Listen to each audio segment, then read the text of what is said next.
Selamat pagi anak-anak semuanya, selamat beraktivitas. Semoga kalian semua di rumah tetap dalam keadaan yang sehat dan dilindungi oleh Tuhan Yesus ya.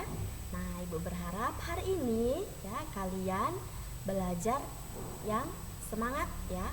Karena hari ini kita melanjutkan pembelajaran yang kemarin ya. Nah, hari ini anak-anak kita masuk di subtema 2, tema 9 pembelajaran yang pertama ya. Seperti yang sudah Ibu bilang, kemarin kita telah menyelesaikan subtema 1 ya. Nah, hari ini kita akan masuk di subtema 2, pembelajaran 1. Ibu harap kalian bersemangat belajar hari ini dan simak video pembelajaran kita hari ini dengan baik dan fokus ya. Dengarkan penjelasan yang akan Ibu berikan tentang materi hari ini. Nah, seperti biasa sebelum belajar kita berdoa terlebih dahulu ya. Mari kita sama-sama mempersiapkan diri untuk berdoa. Kita angkat tanda kemenangan kita dalam nama Bapa dan Putra dan Roh Kudus. Amin. Bapa kami yang ada di surga, dimuliakanlah namamu, datanglah kerajaanmu, jadilah kehendakmu di atas bumi seperti di dalam surga.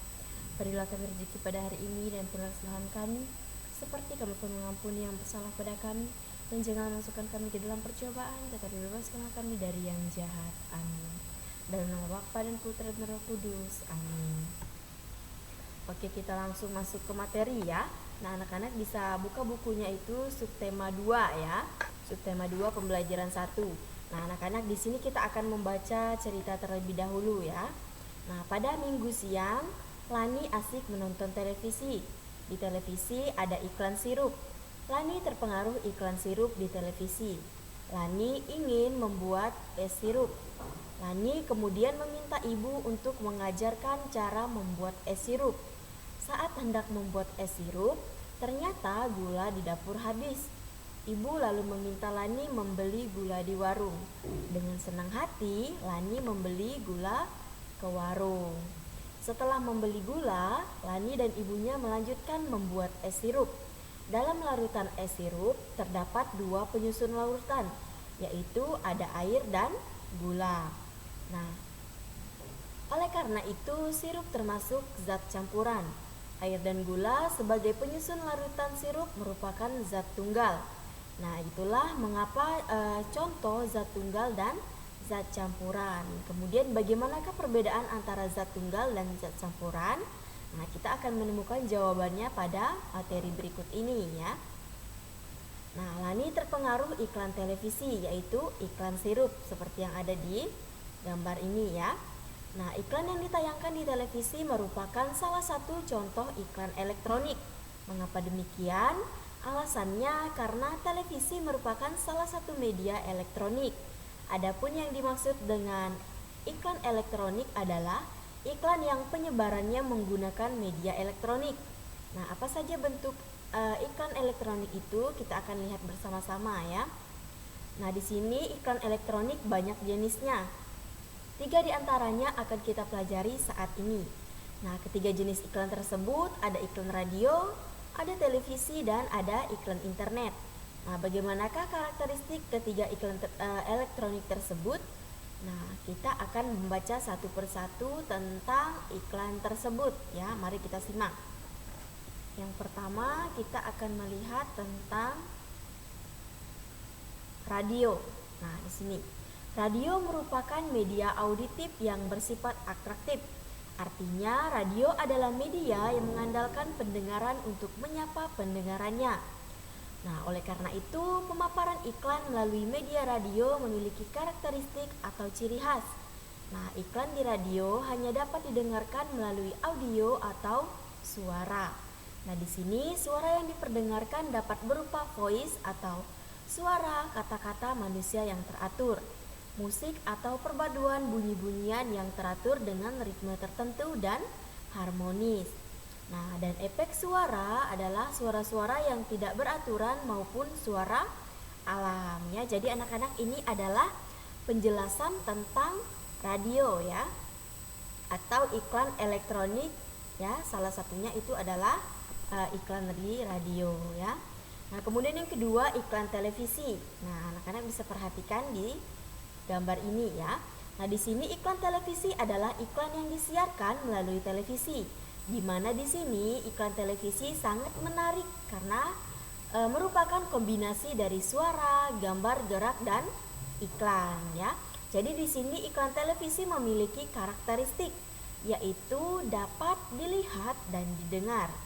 Oleh karena itu, iklan yang disampaikan melalui televisi sangat menarik perhatian dan mengesankan ya. Jadi ini adalah contoh dari iklan televisi dan pengertian dari iklan televisi itu tadi ya. Nah, kemudian yang selanjutnya iklan internet. Nah, anak-anak tentu pernah melihat iklan di internet jika misalnya kalian membuka YouTube atau kalian membuka Facebook ya. Nah, iklan internet itu adalah iklan yang ditampilkan melalui jaringan internet seperti yang ada pada gambar di sini ya. Nah, bentuknya itu beragam ya anak-anak. Nah, ada iklan yang hanya dapat didengar, kemudian ada pula iklan yang dapat dilihat sekaligus didengar ya. Jadi iklan internet itu muncul sesuai perkembangan teknologi informasi. Nah, di sini iklan internet hanya meningkatkan kapasitas dan kecepatan perputaran informasi. Nah, melalui internet, informasi dapat disampaikan secara dramatis atau interaktif. Nah, jadi anak-anak ini adalah iklan yang ada pada internet. Jadi iklan ini bisa kalian temukan entah misalnya kalian sedang membuka YouTube atau kalian sedang membuka Facebook dan Instagram ya. Jadi iklan di internet ini akan muncul ya melalui jaringan internet yang kalian gunakan ya. Nah, kemudian di sini kita akan memperhatikan 3 paparan iklan melalui media radio, televisi, dan internet ya. Nah, anak-anak perhatikan di sini ada paparan iklan melalui radio ya. Nah, untuk menayangkan iklan melalui radio perlu dibuat naskah terlebih dahulu. Naskah iklan radio sesuai konsep dari produk yang akan diiklankan.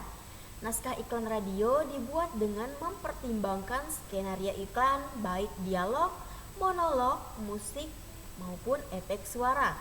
Nah, di sini musik dan efek suara dalam naskah radio diperlukan untuk menciptakan suasana yang mendukung skenario.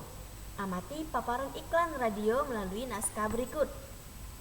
Nah, anak-anak perhatikan di sini ada contoh iklan pewangi ruangan ya. Ini adalah paparan iklan melalui radio. Nah, di sini ada efek suara, misalnya suara lalat ya. Nah, anak perempuan, kemudian ada mama, ada anak perempuannya lagi. Nah, kita akan membaca bersama-sama ya. Anak perempuan, "Mama, kamar adik banyak lalat," katanya kepada mama. Kemudian mamanya menjawab, "Wah, mungkin karena bau tak sedap, Dik," kata mamanya. Kemudian anak perempuannya lagi berkata, "Iya, Ma, tolong hilangkan bau tak sedapnya." Kemudian mama menjawab, "Tenang, mama punya antinya." Nah, efek suaranya, suara semprotan nyamuk. Nah, di sini anak perempuan berkata lagi kepada ibunya, "Wah, wangi sekali ya, Ma." Kemudian mama menjawab, "Jelas dong, kan mama pakai segar wangi pewangi ruangan, bau tak sedap langsung KO." Nah, kemudian ada musik, gitar klasik bernuansa ceria up and down ya. Nah, kemudian narasinya, "Ya, gunakan segar wangi, bau tak sedap langsung hilang." Kemudian musiknya down up. Nah, ini adalah contoh dari iklan yang ada atau disiarkan melalui radio. Nah, contohnya itu iklan pewangi ruangan. Nah, nanti anak-anak jika masih bingung, nanti anak-anak bisa mencari di internet ya. Beberapa contoh iklan yang misalnya dipaparkan melalui sebuah radio ya. Nah, kemudian di sini apa isi iklan radio yang dapat kamu amati dari naskah di atas? Nah, berdasarkan naskah iklan radio, dapat disimpulkan bahwa iklan radio yang akan dipaparkan berisi ajakan untuk menggunakan segar wangi, pengharum ruangan yang biasa atau bisa menghilangkan bau tidak sedap dan mengusir lalat dalam sekejap ya. Kemudian yang kedua itu paparan melalui iklan televisi ya. Nah, di sini pembuatan iklan televisi diawali dengan membuat rancangan ya. Di mana di sini rancangan dalam bentuk skrip dan papan cerita atau sketsa gambar.